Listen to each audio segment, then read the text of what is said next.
পাওয়ার টিলারের তলায় পড়ে ছিন্ন বিচ্ছিন্ন এক শিশুর দেহ, চাঞ্চল্য আসামের নিলামবাজারে।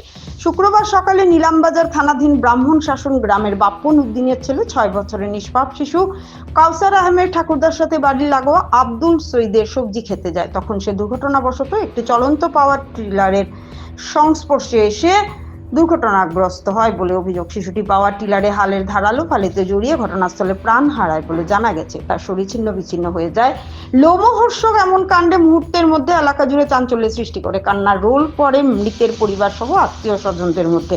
পরে ঘটনার খবর পেয়ে স্থানীয় সার্কেল অফিসার ও পুলিশ ঘটনাস্থলে পৌঁছে ঘাতক পাওয়ার টিলারটি জব্দ করার পাশাপাশি মরদেহ উদ্ধার করে ময়না তদন্তের জন্য শ্রীভূমি জেলার করিমগঞ্জ হাসপাতালে প্রেরণ করে। এ কাণ্ডের নেপথ্যে পাওয়ার টিলার চালককে অনেকে দায়ী করেছেন। ভানুচন্দ্রের রিপোর্ট, আসাম প্রাইম নেটওয়ার্ক।